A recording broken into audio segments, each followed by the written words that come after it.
I've never seen a diamond in the flesh. I cut my teeth on wedding rings. Dude, that's pretty cool. Man, that is On this a sad sad clown. Dude, that's pretty good. This is The Gloom, bringing you weekly interviews with F3 Omaha packs, exploring their F3 experiences and finding those sticky elements that create the glue in the gloom.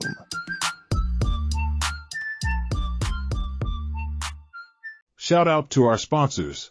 Major Team Mortgage, Omaha Laser Dentistry, Exclusively Eye Care, Liberty Core Real Estate, Avier Wealth Management, and Apex Men's Clinic. We appreciate their support. Are you or someone you know in the market to buy a new home? Well, if so, check out Major Team Mortgage at Exarban Mortgage. They specialize in home purchase and refinance home loans. Their mission is to purposely empower people to experience their good life through building wealth with real estate. You know, showing up in the gloom is no different than showing up for a conversation around your future of building wealth with real estate. Join the action economy and get in the game with Sasquatch. Text or call John at 402-212-0149 to schedule a time today. NMLS number 1393750, Equal Housing Lender. Now let's get back to the gloom. And we're back. Man, I'm excited for this one. I just had a chance this Tuesday at the launch of the Ruckus to have a great conversation with this guy. I was a little disappointed in the length of his shorts. Not going to lie. He's got the shortest shorts maybe in all of F3 Omaha. And just love to see this guy out in the gloom. Excited for his story to get out there to you all. And man, Bobsled, it's good to see you, brother. Where we like to have guys start is just tell us the EH journey, how you got started, who EH'd you, and what that first workout was like. Yeah, sure. Well, thanks for having me on. First of all, I've listened to quite a few of these, and I feel like I know a lot of the guys, even though I don't really know them. Well, that's good. So it might be awkward our first conversation. Man. So, yeah, my EH story, I was EH by Iris Carbomb. And so the story goes, my girlfriend and his girlfriend are sisters. So that's how we met. And every time we would gather for a barbecue or a birthday or a holiday or just anytime we got together, he would just keep pushing it and pushing it and pushing it. And I didn't want to do it. And I thought I was out of shape and not ready for it and didn't want anything to do with it. But he was persistent. And you'd be surprised how far persistence will get you. And he finally got me out there. Yep. That's awesome. I gotta challenge the thought that you weren't in shape enough before you started. You're probably one of the guys that comes in the best shape for his first workout. You guys, I hide it well. I think I'm probably the fattest skinny guy that you've ever met. I'm lucky to carry it well. What was your first workout? Where was it at? It was at Heavy Metal. And what do you think of the first workout? Well, it was pretty tough. My dumbbells were too big. I thought 20 pounders would be just fine, but I wasn't in that kind of shape. So I didn't know it until almost a whole year later, but my first post was actually Q-Tip's anniversary. Oh, cool. So we have the exact same anniversary. Yep. That's really cool. I love it. And what just initial impressions of the group? Was it what you were expecting, or were we a bunch of meatheads, or what was the kind of impression from the guys that day? I thought it was a little bit odd that nobody was saying their names, their real names, and I didn't know what to do, if I was supposed to make up a nickname or what was going on. ICB, he didn't tell me nothing. He just said, show up at this time. If you want to do some sort of a pre-run or something, we'll do that first, but otherwise be here at 5:30. And that's all the information I got. I love it. And so then did you show up for the pre-run that day? Yeah. No. I'm not a runner. I always say if I'm running, if you see me running, you better start running too, because somebody's probably trying to get me. I love it. Tell us the naming story. How did you land on Bobsled? Yeah, so I got out in the middle and I was telling where I was from, and it's this little tiny town, 700 people, called Shelby, Nebraska. It's like 40 miles straight west of Wahoo. And Swiper happened to be there that day. And when I said Shelby, he yelled out Curtis Tomasevich, who is the gold medal Olympic Okay. bobsledder that grew up in Oh, Shelby. And I was like, yeah, I know Curtis. I used to babysit him. His mom was my art teacher. And I think somebody yelled out Cool Runnings. And Cute just said, no, no, no, that's too much. Let's just go with Nice. bobsled. That's awesome. that's So awesome. that's how it came to be. Yeah. I love it. And I heard Well, Griswold called you Robert Sled on Tuesday. That was, Yeah, that was the first time I had heard that. I've heard a lot of people call me mm. Bob, but never Robert Sled. Yeah, that was pretty funny. that's good. That's awesome. So you go to the first workout. I mean, a little odd maybe your first time there, but I mean, overall impressions must have been good. You kept coming back. I mean, were you a regular poster? Or are we talking? You just went to heavy a few times. What did your cadence look like after that first workout? Yep. So very insecure to start. Um, didn't didn't really find out about the website and where to go to see all the locations and the different types of workouts until about probably a month and a half in. So I just showed up on Wednesdays at Heavy Metal for the first month and a half, and then I kind of started to expand and try some new things, and I kind of evolved into this nomad that goes all over the place. Oh, I love it.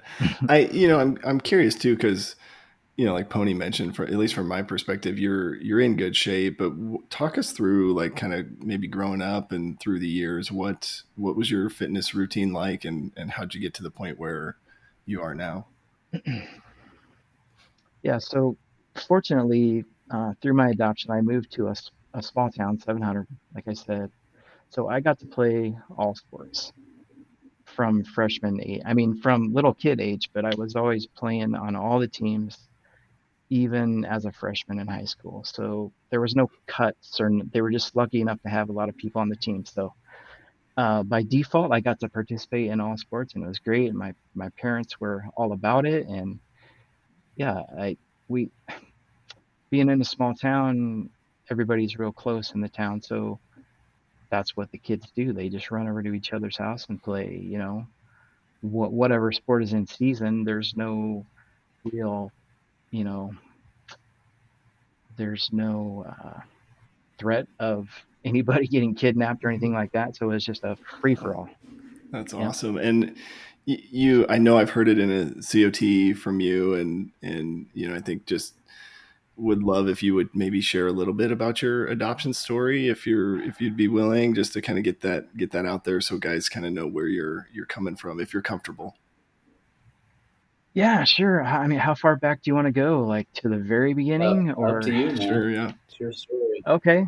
Yeah. So the story goes, uh, my mom in high school brought home a black boyfriend, and my grandparents did not Hmm. like that. And so they booted her out of the house. So at the age of 16, she really had no place to live, no money, no job skills. She turned to Hmm. sex work, and that's kind of where I came from. I have an older sister and a younger brother, and it came to the point of she didn't think that she could provide for me the type of home that I needed. And I didn't find this out till I was in my mid 20s, but she gave me up for adoption, like voluntarily signed me away. I thought for the longest time I was taken out of her Hmm. custody. So, and then I spent a couple years in foster care and luckily got adopted by some great people and moved out to Shelby. Wow. Yep. How old were you hmm when she, I guess, relinquished her rights, for a lack of a better term? So I was 5 and I spent 2 years in foster care and was adopted at Wow. 7. So you remember, you have hmm memories from those early years with your mom, or Yes, it's kind of spotty and vague, and some things I remember really crisply and clearly, and other things, um, I don't know how crazy you want to get with this, but there's a lot of Hmm. trauma involved. So I learned how to compartmentalize and remember what I wanted to, and remember what or not remember what I didn't want to in order to survive. And yeah, How Wow. did, so yeah, and again, we can go as far as you want here, but I'm just generally curious at like how did it come to light for you in your 20s that you had been given up for adoption? It's actually kind of a crazy story, and I don't mind talking about this, you guys. It was a long time ago. If there's anyone out there that has went through something similar, if I can help them in any way, or just by listening to them or talking to them, I'm all about it. I kind of wear everything on my sleeves. If I'm angry, you know it. If I'm happy, you know it. I'm just that kind of person. That's how I'm wired. Love it. Yeah. So I carried around quite a bit of anger with me. I was mad at my mom because I assumed, without knowing, that she had chosen the lifestyle that she was leading with the sex work and the drugs and the alcohol and all that stuff. And so I was very mad at her for a long time. And in my mid 20s, I finally got to the point where I was like, I want to ask her some questions and get a little bit of closure. So I started looking for her, and I started with the Nebraska Children's Home Society, which is where I got adopted through. And they were kind of giving me the runaround. I wasn't getting very far with them. And I was just home over lunch one day from work, and I saw a commercial on the Montel Williams talk show that said, "Hey, if you're trying to connect or find long lost loved ones, call this number. We can help." Um, And so I did, just on a whim and spur of the moment. And um, I didn't hear anything. And then finally, a few months later, they called me back and they're like, "Hey, this is the Montel Williams show. You had contacted us about finding your birth mother, and unfortunately, we have some bad news. She was the victim of a homicide, and so we can't make that Wow. happen." oh my goodness. And yeah, kind of shocking, just kind of really weird and random how it all happened. And then I actually went into the children's home um, personally. I didn't bother with the phone or emails. I went in there and I was like, "Man, you guys got to give me something." And and so they let me look at my case files, and I got the paperwork that my mom filled out at the time of adoption, and they were like, "Yeah, um, we do know that she's deceased," and they gave me the phone number and address of my biological grandparents, and I kind of went from there. I went and met them, and started doing a whole bunch of research on the internet, and I became an internet sleuth. And actually, the she was a homicide victim, and it's still unsolved to this day. Oh Wow. my goodness. So it happened in 1984, and it's Wow. 2024. So 40 years ago. Yep. Wow, man. What a like kind of starting point, right, for your journey, and just thinking about the conversations I've had with you and the man that I know you to be, like, excited to kind of get through the rest of the phases, like how you worked through that. I'm curious, did you work through the anger, or how did you kind of process that with some of the information you had, or what was that like? How'd you overcome some of that? So, ton of support from my adopted family and all my new friends and stuff in Shelby. Um, they're amazing. God bless them. I was hard to deal with. Like, I was a troubled little kid, and so much anger and so much rage. And I don't even know how they did Hmm. it, honestly. They just supported me so much, and it was amazing. Um, as far as how I got past it finally, um,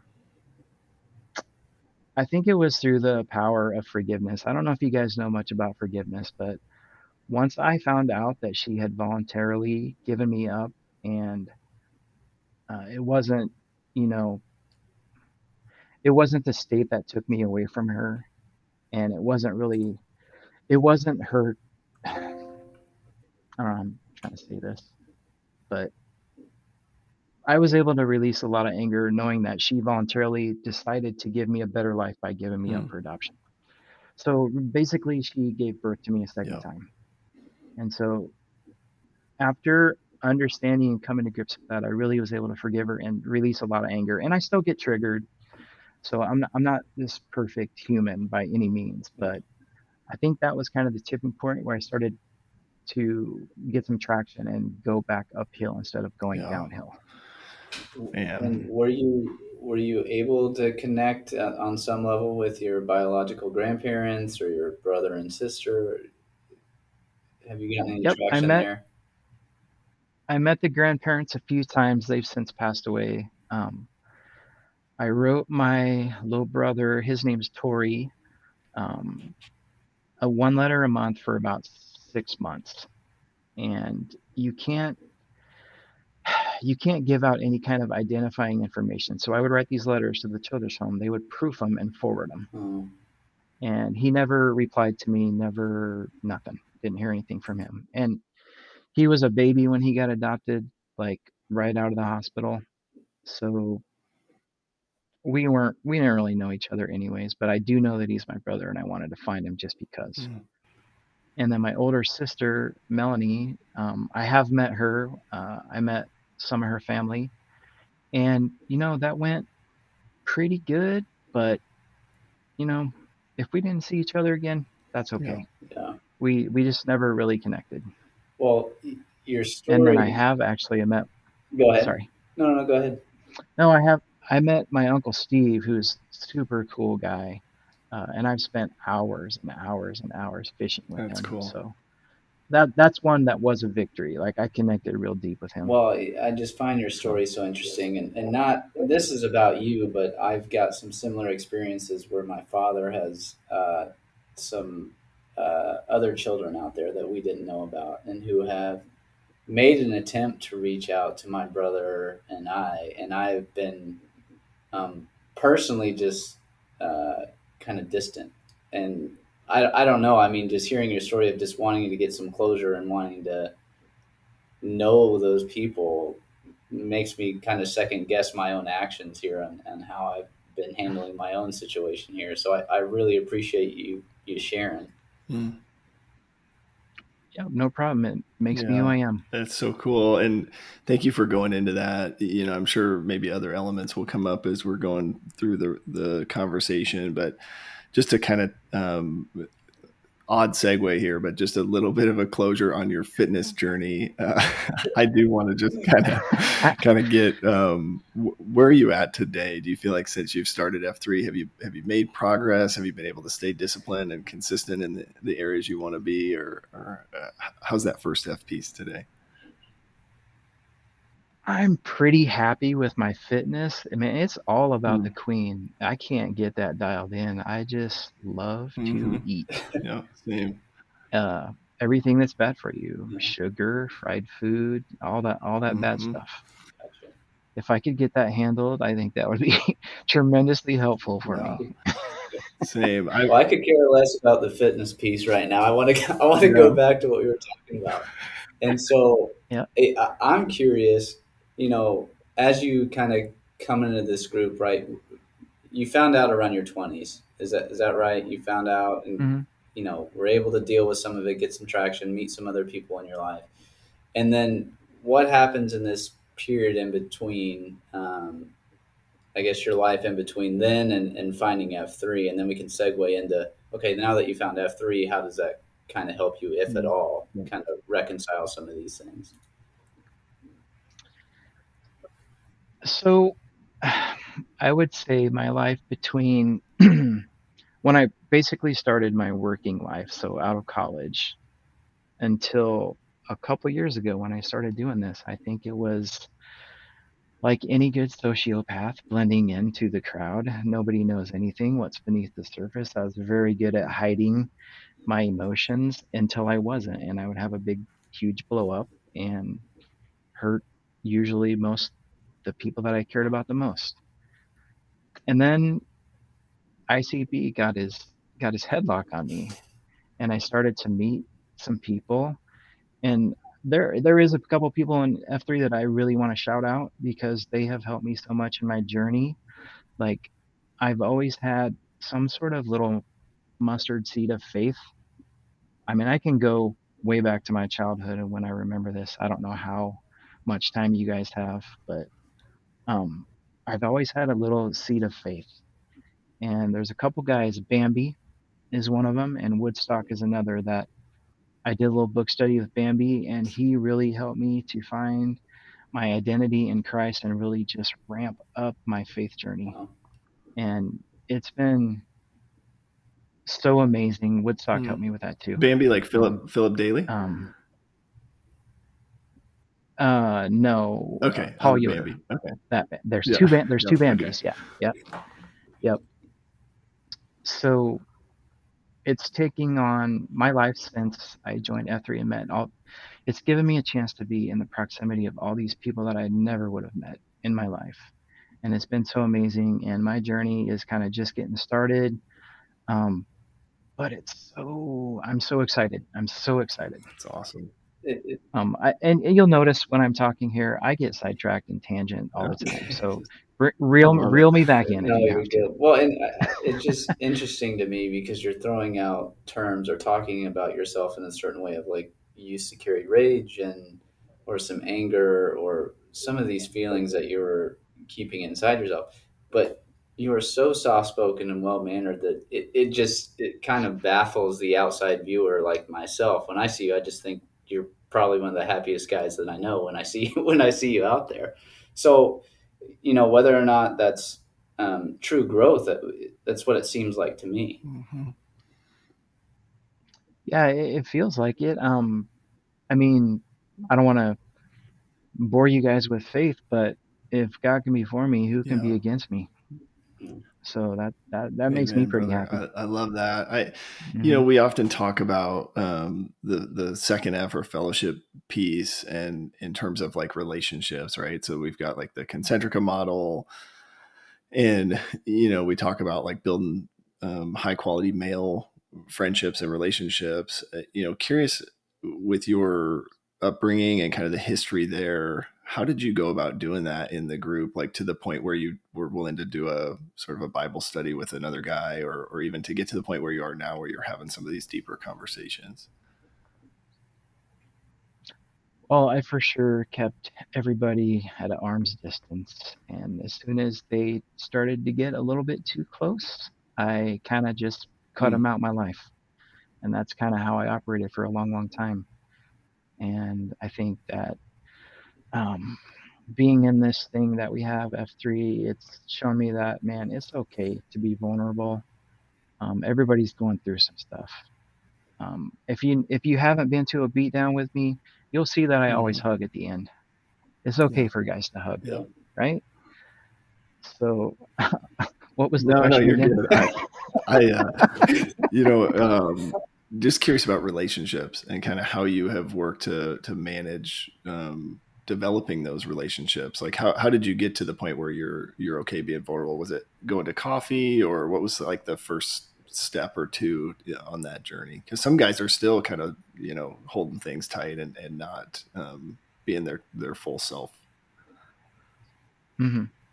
Well, I'll tell a specific story about cafeteria. After the brickyard, we go to roast, and the woodshed guys come over there too. And that is where Bambi, just in passing, he said to me, "Hey man, how you doing? I'm Bambi." And I just kind of maybe stared off into space, and I started to like almost cry just from him asking me, Hmm. "How are you doing?" Because I was tired of lying to everybody. Hmm. And that led to this book study and this whole new world that I'm finding right That's so now. cool. So That is that's great. I don't know if there's I think it was just the example of seeing other guys do it Yeah. too. That's awesome. Mm-hmm. What as you think about that experience, was there a certain way that Bambi approached that to sort of open you up to that sort of more one-on-one kind of Bible study, or you feel like just divine intervention, you were ready, the timing was right? I think a Mm-hmm. little bit of everything. He found me at the right morning. He offered to do it with me, and I think it was just a timing thing.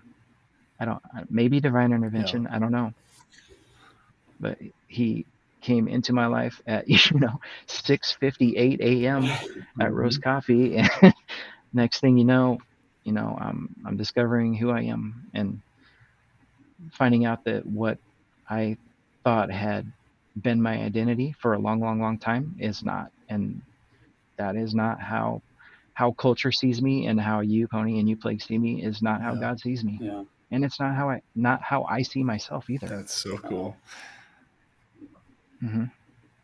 yeah. Just kind of curious as you're coming into the group here. I mean, what does your circle of friends look like at that time versus today? I mean, surely you picked up some new ones, and if your values weren't aligned with who you want to be in this given moment, how did that kind of change the dynamic with some of your existing friendships? Yep. So I was living in Lincoln until 4 years ago by myself in a house. All of my friends were through slow pitch and fast pitch softball and city rec basketball, sports, being part of a team, being in proximity with other guys. And when I moved here, I didn't know anybody, and I didn't really have a circle of friends. Let me go back to Lincoln. So when I was in Lincoln by myself in this big old house, COVID hit, and I got really depressed. Everything was shut down. I ended up with a puppy. I love her to death, but I was so lonely that I went to the extreme of I'm gonna go to this Saint Bernard breeder and I'm gonna get me a puppy. Hmm. And when I moved to Omaha, I didn't really know anybody other than the people that I worked with, and that's very shallow and superficial. And so my circle of friends really just started in the last 18 months. Wow. That's so Hmm. cool. And remind me, are you married? Do you have kids? Just for guys that maybe don't know, or I guess your dog is probably on the Concentrica somewhere, right? What's the picture look like for bobsled? Well, I was married for a couple years, way back in the 90s, and I have one son. His name's Mason. He's in Lincoln. Super proud of him. He works for Nebraska Wesleyan University in admissions, and then he coaches baseball for him too. Very cool. Um, I believe officially outfield and hitting, and then he does coaches summer baseball for Waverly, and he does youth Wow. lessons. Super proud of that kid. Love him so much. Um, Ended up getting divorced and just dating and dating and dating and dating and dating. And then the reason I came to Omaha is I did meet a woman who um, had a really strong faith and was going the direction I wanted to go. So I sold my house, moved to Omaha, actually Bennington. The plan was to buy some land, build a house, get married, all that jazz. Well, it never really happened. Never materialized. So now I'm in Okay. Millard in a new house. Living the single Yeah. bachelor life, right? I wouldn't call it the bachelor life, Yeah. but yes, living the single life. So talk us through a little bit, and I'm just more curiosity, but did you ever meet your dad? It didn't sound like, or maybe your uncle Steve was kind of a father figure for you. No, my biological, I don't know who it is. He was never Okay. around. No So idea. even just like your example of how men interact or how we should have male relationships maybe is new, right? Is that a fair assumption? Yep, yep. Because as a kid, what I saw in my I don't know if you want to call them your brain formative years, but when you're learning so much so fast, it was just Mm. violence. Take things by violence. I was around a lot of that, so that's I think where a lot of the anger comes from. And I'm just gonna out Mm. alpha you and machismo and never show Mm. weakness. And that was my model for till I was 47 years Wow. old. And yeah, it's really drastically changed recently. It's so cool because it's like, everything we hope for, right? When we talk about reinvigorating male community leadership, right? We want guys to, be in touch with their feelings and emotions, right? And learn how to have a full spectrum of feelings and manage them well. And then we also want guys to be able to be comfortable in their skin, right? And I hear so many things that as you're talking, just like, this is what we're all here for, is so that every guy could experience this place to be who they were created to be and be loved despite their flaws, despite their past. And so hopefully you have felt that. I would be curious, like, are there other second F kind of fellowship things that you've maybe participated in that you feel like other guys would benefit from? Let me talk about that be love that you just said. That was one of my biggest anchors that weighed me down for so long. Is I never let anybody love me because I didn't want to get hurt. I didn't want them to take anything from me. And so I think that was my biggest probably thing that weighed me down, is not being able to receive love. Yeah. And that has really, really changed a lot recently.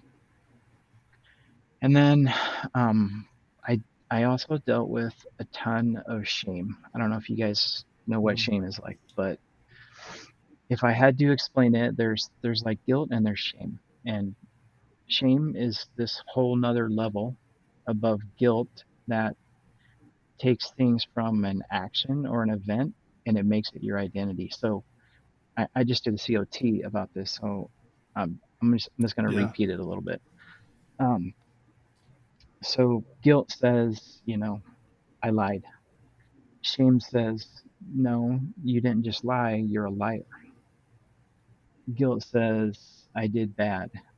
Shame says, well, not only did you do bad, that wasn't something that just happened that one time. You've always been bad and you'll always be bad. That's what shame is. It's like this other level above guilt. And I dealt with that for so long. And I keep bringing up Bambi, but this guy, really made me realize that how I feel about myself and how what I think about myself and what culture says about me, it none of that even matters, because that's not how God sees you. He didn't make you. We have this free will, and everybody's free will contributed to what happened to me in my childhood, and it wasn't my fault, and I didn't do it. And so this, I don't know, he just helped me so much, so much. That's so cool. I love that. And I think some of what I hope other guys are maybe hearing is, we talk about fitness, fellowship, and faith, but in some aspects, if you don't have the faith piece, you're probably missing out on the fitness and the fellowship, right? Like if you don't, if you can't receive love, and if you're not comfortable as a man, then your male friendships suffer, right? And so, I'm curious if, as we think about your faith journey, I would love to know, like, I don't know if you have any specifics or you remember kind of what you and Bambi talked through, but I don't know if there's like a high level kind of run through, like what are some of the scriptures or maybe conversations you guys had that would maybe help another guy find that identity. Well, I'm never going to be the kind of guy that can remember scriptures. Like I can remember the gist of it, but I can't quote the exact, chapter and verse and any of that stuff. But I think it was just, to summarize, like, God loves me perfectly how I am. There's nothing I can do to make him love me anymore. There's nothing I can do to make him love me any less. He loves me just how I am and how he created me. And you can do all these great acts of service, and he wants us to do that, but it doesn't make him love me anymore. He wants my heart. And that's really all he wants, is my heart. And, for me to surrender to that. Yo, Gloom listeners, it's the Plague, and today I'm talking about getting your finances as fit as your physique. Our very own F3 Omaha brother Jean-Claude, aka Michael Pfluger at Avior Wealth Management, specializes in building personalized financial plans. He understands the journey you walk in life as a man of faith, safeguarding your family and creating a legacy. Jean-Claude is ready to help you plan your finances with intention so that you can live with purpose. And that's just the beginning when you work with the Avior Wealth team. Visit avior.com/F3. That's AVIOR.com/F3 and see how Michael can guide your financial journey today. as I hear your story here, and just battling with this acceptance of being loved, how, for someone that's gone through that on your end, how do you reconcile this profound thought of unconditional love that God gives you? It I'm still trying to wrap my brain around it. Like it's kind of mind-boggling and overwhelming, and again, my life has never been a linear path. It's up and down and left and right and all around, and I tie knots around myself and second guess myself, and but I'm working on it. I'm working on it. Me too. Yeah, me too. And I think some of that, and I'm cheating here because I have this little Bible memorization card, and what happens to be on it is 2 Corinthians 5:17. So therefore, if anyone is in Christ, the new creation has come, the old is gone, the new is here. And just thinking about that, right? And the example in your life of the, like, he's made you new, right? And really shown you this new identity. And honestly, what I think most men, and I'm going to generalize, but I'm going to say it, but I think most men are out there struggling with what's my identity, right? What's my purpose? And a lot of us, we find it in work, or we find it in a sport or some sort of like worldly thing. And then we get disappointed or we get ashamed when that thing essentially fails us, right? Like I know my biggest challenge in life is I'm constantly trying to have my job fill that. I have to constantly remind myself, like, I'm not my job. My purpose is not not necessarily a specific job title or whatever. But as you think about your interactions with other guys, Bobsled, I'm curious, just, what's the starting point for a guy that's maybe struggling with identity and purpose?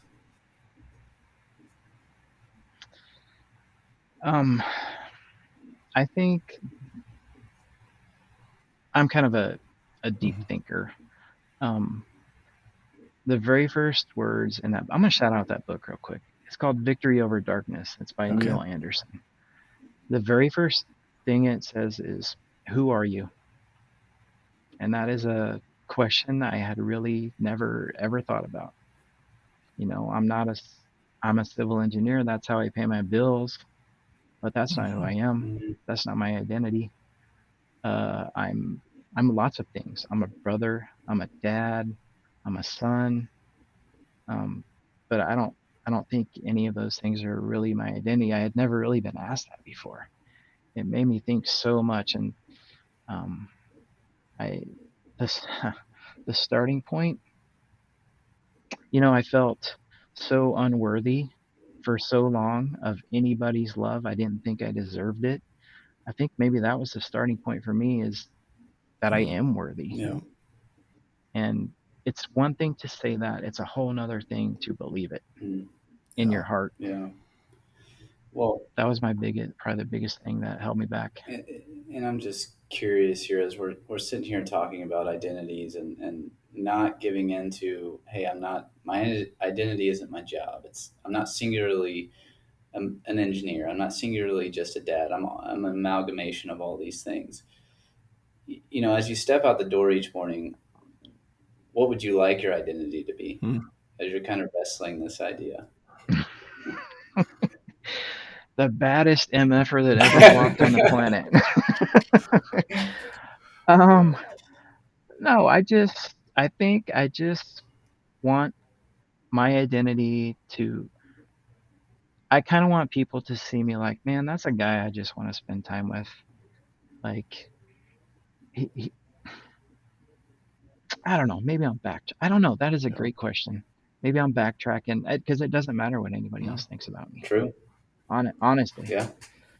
um, I want people to think good things about me, but hmm,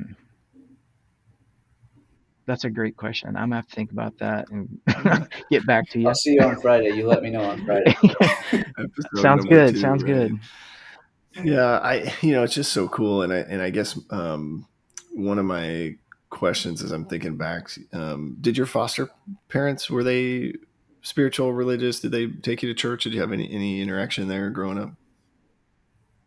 No, so I'm gonna get back into it. Bobsled stories. foster care is where I suffered the majority of Mm. my trauma. So, um, I was a younger kid. I was 5, and it's an age range from 5 all the way up to high school till they age out, basically.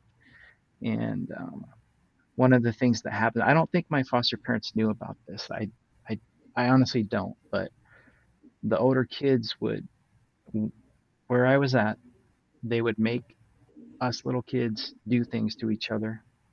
They would make us do stuff to them. They would do stuff to us, and it was either you do it or you get beat Mm. up. So those are the two choices. And so, whew, this is a heavy conversation, but yeah, like the first time that I had sex, I was Mm. 5 years old. Wow. You know, the first time I kissed a girl or a boy, I was Mm. 5 years old, and it wasn't by choice. So that's mainly where a lot of my trauma comes from is foster care, and it's a great concept, providing food and shelter and for kids, but some stuff goes on there that I don't know if a lot of people Yeah. know about.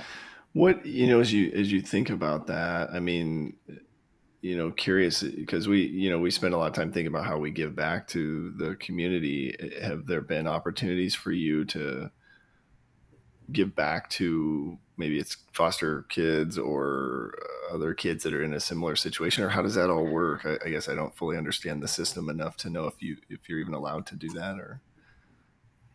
You guys, I had this whole thing planned out. I met Vandalay for lunch, and we talked about it. I was like, yeah, I really want to be an advocate for foster care and adoption and the children's home and all this. And I made some contacts with, I don't know if you guys know who Malachi Coleman is. Mm. He's a Mhm. guy that plays for the Huskers, wide receiver, and he was basically, dumped on a doorstep. And he, at age 17, was giving back to foster homes by through the NIL stuff that they got now going on in college. So Oh he's taking wow. all this money that he's making as a 17-year-old and he's giving Wow. it away. And I'm like, bro, if this 17-year-old kid can do this, I can do it. And so I contacted him, and I had this vision of just, hey, let's go to Benson Park, North Omaha, because I grew up in Benson, and let's just have like a little football skills camp for the kids. Malachi, can you come and help me out? And it morphed into this great big huge thing where I didn't dream big enough. And they had, because of he plays for the Huskers, so they had all these coaches and all these famous athletes, and I just kind of faded into the background, like my little pipe Shelby, dream of let's Shelby give high back to school the kids. quarterback. Yeah, so it just kind of not even a quarterback. I'm Okay, a okay, wideout. yeah, But yeah, it just kind of fizzled out and went into the background. But I found some other stuff like I don't know if you guys are familiar with yeah, Abide and what that Yeah. is, Abide Omaha. And the church that I go to, Love, is going to open a campus on Abide's campus, and so I'm doing stuff with Abide and getting involved that's in so that. cool. So I kind of shifted gears Yeah, with that. that's awesome. It's cool though Hmm. because I think being able to show kids that are maybe in a situation you once were in, right? And same thing with Malachi, right? To be able Hmm. to show a kid like, hey, there's hope, right? And to be able to be that example is Hmm. just so cool. So I love that you're doing that. Oh man, I just have to appreciate like without F3, the three of us don't have the relationship to have this kind of conversation. I don't know. Like, that's what's going Right? through my mind. And so I love just the ability to get close on this level and Bobsled, definitely appreciate your vulnerability. So just, this is awesome. One of the other topics we like to try to get from guys as you're thinking about the group, right? So reinvigorate male community leadership. We talk about giving you opportunities to lead and curious like VQ, taking over a site. Um, I know for me, those were moments where like the group had confidence in me that I didn't have in myself. And so I'm just kind of curious, like what were those experiences like as you took those on? 100%. In my head, I was not ready, but I Mm-hmm. was ready. Um, My VQ was Oscar Mike. It was the easy one as far as it's not, you don't have to plan a beat down. You still do the intro and the COT and all that stuff Right. and Namerama, but you don't do a backblast either. So that's where I got started. We went out to Tranquility Park out on 120th and Fort, and we rucked around the mountain bike trails. And so that went really well. I didn't think anybody was going to show up, and I was super nervous, but it went great. I think we had around 15 guys, which back then was a huge ruck group. Now there's this like influx and explosion of 41 ruckers, guys at but the ruckus this week. Man. right. And then my very first beatdown VQ was at Coronado, and I didn't really know the story of how Coronado is, bruiser friendly, battle buddy, and until the very last minute. And so Limu is one of the guys that I've latched onto. I never had any, brothers, or I had an adopted dad, but another father figure kind of. I look at him as a big brother, and I was like, dude, you got to help me out with this VQ. Can you co-Q this with me? And he was such a calming influence, and he, gave me so much confidence that I didn't have. Um, I I was capable. I just didn't believe in myself. Yeah. And he made me do it, and it went really good. I think I pre-blasted like, hey, everybody bring coupons, which coupons aren't for everybody. I think like 5 people brought them, so we had to modify on the fly. And it was kind of chaotic, but it went really well. And I kind of had Plague. I think you actually like DM me after that was over and said, hey, that you did great today. And it was, I had a lot of people do that, and I thought it was a complete disaster. But a lot of people messaged me. It's like, hey, that was good job, Bobsled. Can't wait to your next one. That kind of talk. Awesome. And yeah, I was so scared and so nervous, but it went well. Good. Well, talk us through taking over Brickyard. How did that come up, and how were you feeling at that time? So one of the reasons I started posting at the Brickyard is because it's also bruiser friendly, but I like to lift weights more than I do run. And so the coupon and dumbbell workouts there's typically a little bit less running. So I just started going there like consistently, like every Friday. And Vanilla Ice would, start to talk to me. Hey, how you doing? We get to know each other a little bit more each week. And then one week he's like, hey, what do you think about being a side Q? A little bit more skin in the game. And I was like, oh man, I don't know if I can do that. I'm on my phone too much the way it is. I'm a slave to it. I got to get control of this social media and how much I'm on my phone. And he's like, dude, stop. It's not that much more than, I mean, you have to do a little bit on social media, but it's really not that much more than you're there every day anyways. Right. And so I was like, man, I'll get back to you. And so I thought about it for a week, and I was like, yep, let's do it. And that's kind of how it happened. He had me over to his house. We had a couple of beers, and he gave me all the passwords. And he's like, okay, you're up Friday. Flag passes this Friday. You're taking over everything. I am washing my hands. That's awesome. I love it. Well, Yeah. and then I think you start the blockchain as well, the actual trophy that goes out. Yeah. And what was the thought I behind got that. that? Man, I swooped that idea from the steel mill in Sarpy County. I love going to Sarpy because those guys are savages. And they had this little trophy, little tiny trophy. It was the Hulk flexing, and his shirt's all ripped and tore, and they called it Swole. I was like, man, I got to do something like that at the Brickyard. So I don't know. I think I was watching college football, and there was a turnover chain. Yeah, I was Miami. like, Yeah. ooh, I'm gonna put a coupon somehow, like a mini coupon, on the end of that. And so I got online and I just Googled like mini construction materials, and sure enough, there's this whole market out there for people that build 2-scale houses, like doll houses and stuff. So I ordered a bunch of little concrete coupons. They were like 4 inches by 2 inches or something, but they kept breaking. And then finally we got a like a 3D printed version of it. Nice. And I put it on this toe chain because I wanted it to look tough, but it's kind of funny and silly and goofy. And my girlfriend at the time, Elena, she thought I was just just stupid. It's like what is this cult that you're in? What are you doing with this chain with a little fake brick on it? What I are you thought it was doing? cool, man. I wanted So one when I saw it at the Shovel Fest, man. I want. How do I get one of those? Yeah, how do you I decide don't know if it who really. gets it? Who gets it at the end? Well, it's supposed to be, for the him that day that's picking up the sticks and working hard, providing encouragement. You know what we do. Awesome. So that's kind of who's supposed to get it. But it's just a group of like 10 regulars at the brickyard, so we just pass it around to each other. I think there's a few people that had it about 6 times. That's awesome. You know what's funny that, and you would never know this, but behind the scenes, right when you after you did your VQ at Coronado, there was some chatter amongst several of the leaders on basically like where are we going to get Bobsled to take over a site. So, I Oh, think from that moment, there were guys that were just like, he's posting regularly. He's vulnerable. He's just an excellent leader.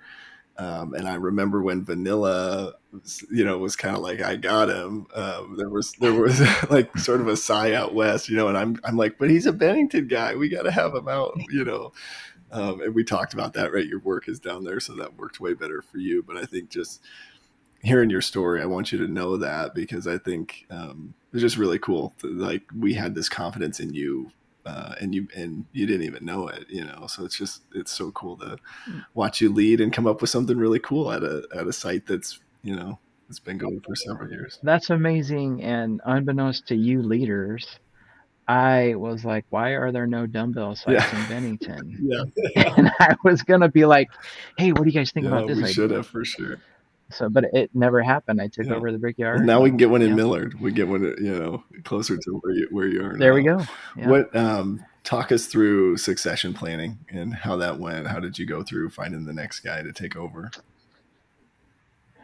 Julep is a guy that I would run into so often, and I don't know if you've met him or spent any time with him, but he just draws you in with his positivity and just his work ethic. He just Mm-hmm. goes hard.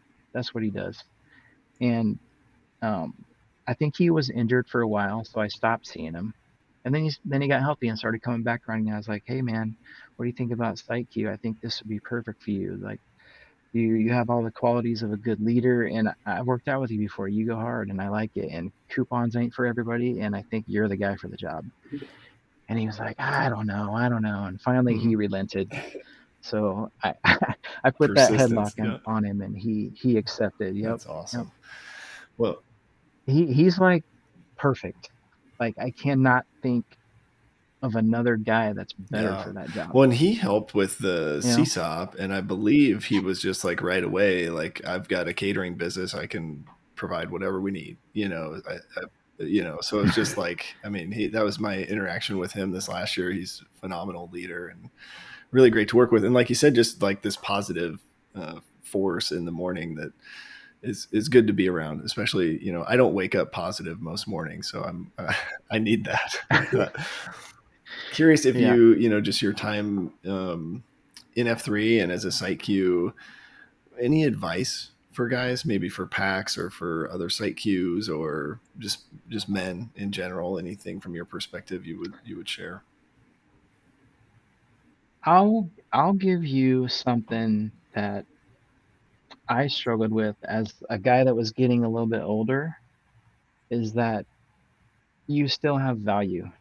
Just because you're not 25 and leading the pack anymore, as far as like physical, how hard you work out and, that type of stuff, the value that you had in you from the beginning is still there. So stop thinking that you don't matter because you're a little bit older. You still got a lot to give. So that's basically my advice. That's good advice, especially for Plague. He's getting up Hmm. there in age and he's slowing down a little I bit. don't know, man. I just got night. You dyeing that hair and that Right, beard, huh? right, yeah. I don't know, man. This you just keep having. We keep having kids over here, and that's keeping me young for sure. But um, Anything else that we haven't talked about that you want to share or feel like you'd like the packs to know? Nah, just for everybody, man, I'm an open book. come talk to me about anything, anytime you want. It's just who I am. Yeah, love it. Hmm. Well, and then I'm going to ask you to look a little inward right here. If we see you out there, or any other packs see in the gloom, any thoughts or prayers or words of encouragement that we could send your way when we see you. Uh, Remind me to humble Mm. myself. Yeah. Sometimes I got this thing called the ego that Mm-hmm. flares up. That just I'm keep me familiar. I'm humble. Say, familiar with it. Bob's. If you ever see me out in the wild or in the gloom, just say, "Hey, Bobsled, humble Yeah. yourself. Get Stay over humble. yourself." Yeah, I love it. Yep. Oh Yep. man, it's just been so good to get to know you, outside of this interview, but now to hear it sort of as a full package in your story, and just knowing that this will get out to guys and will have a bigger impact even than you already have. I'm just so excited for that, and just want to reassure you. I know you know this and you said this, but you're worthy. You're an overcomer. You're a phenomenal leader. Uh, You're you're loved. loved. Yeah, I love you, man, and just appreciate you taking time to walk us through your journey today. So, would encourage other guys to get out there Feeling and get next to you and ask more questions if they're curious, or maybe like you said, if they need somebody to listen, maybe they've had a similar journey. I think, yeah, I know you would love to do that. So, Hey, you guys, feelings are mutual. There's a lot of guys I didn't shout out today, but so many guys. I'd be talking, naming off guys the whole yeah, time. So I'm sorry if I didn't that's all mention your right. name. Let's do a little name-a-rama here to wrap it up. Brandon Flehardy, Let's do it. 38, The Plague. The plague. Aha, Jump over 32, Pony Pony. Express. Hey! Pony. Troy Bennett, 48, Bobsled. bobsled. Robert Sledge. Is it Whee! we? What do we say at the end? Nice. Like you're Whee! We're bobsledding, right? sledding. Awesome. Yep. Love it, man. Thanks for your time today. Appreciate it. Yeah, thanks, Yes. buddy. Appreciate you guys. Yep. Have a great day.